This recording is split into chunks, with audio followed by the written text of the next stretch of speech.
Otaku ang Japanese term para sa mga taong ito.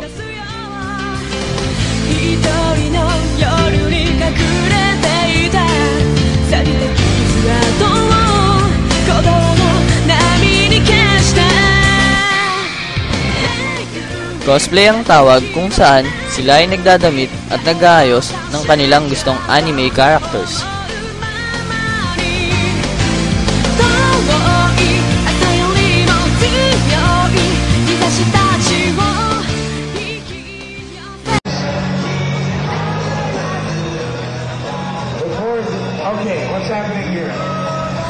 Marami na rin ang mga nahuhumaling dito.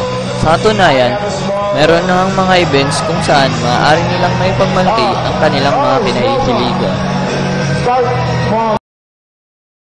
Sa UP Diliman ay makikita ang UP Ame, isang organisasyon ng mga anime fanatics.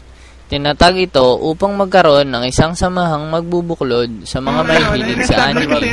Yung Ame, nung natandaan niyo pa yung Anime Explosion dati nung sa GMA, yung puro halos all-day anime lang sila halos. Hanggang gabi. Na-establish na yun dun at that time na-establish yun kasi nag-boom nga yung anime fans and they seek na na i-gather yung anime fans na yun para mas siguro magawing academic na rin ng anime. Pati para magkaroon ng parang isang place kung saan, open exchange of ideas. Tapos para, mas spread rin, of course, gathering anime and actually yun nga, anime enthusiasts dito sa UP Diliman, anime and manga enthusiasts, sorry. Tapos ayun nga, para magkaroon ng isang parang open atmosphere for open exchange of ideas. Yun nga, para rin ma-explain sa mga busy society para magkaroon ng ganyan, maintindihan na rin yung nature ng anime. Dito sa PUP, mayroon din ganitong klaseng organisasyon, ang Anime Guild.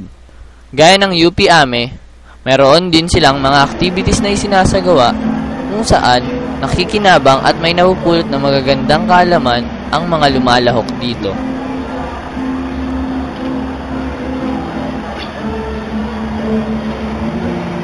Sa katunayan, kailan lang ay nagkaroon sila ng animation workshop at suportado sila ng ilang kumpanya gaya ng Maya Animation Studio at ACPI.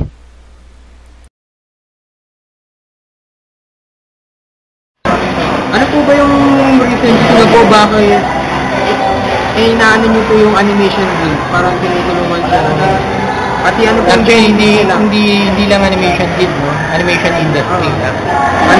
Kasi ang itagaganda nun is kailangan natin makaproduce ng maraming talent o skilled workers para sa field ng animation.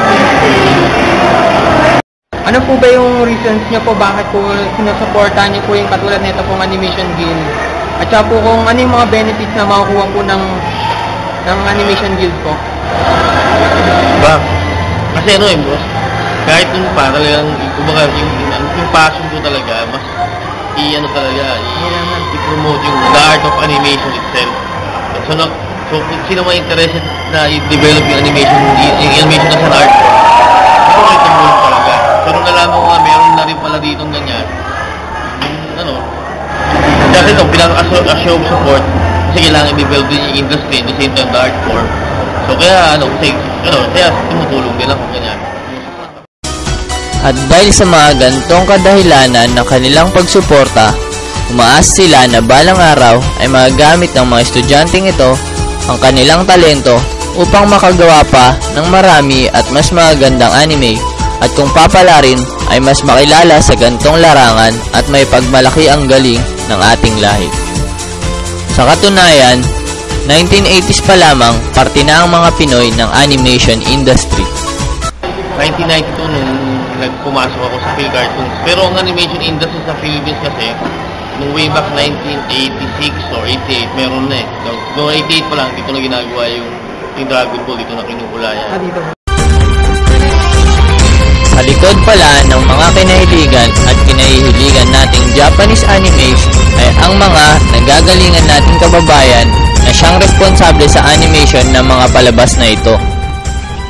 Dito sa toy animation, may iba pang sunod ng mga studios. Yung Hanna-Barbera yung gumagawa ng mga Flintstones, kasi nandito rin sila, gumagawa rin dito yung mga Filipinos noon. Tapos yung Disney Channel din, which Toon City naman yung yung studio.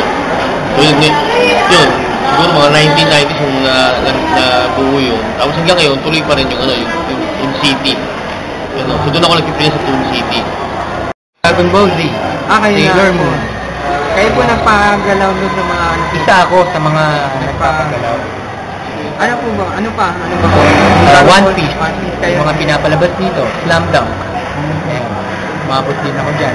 Digimon, Precure, yung Powerpuff na anime. Umabot ako sa mga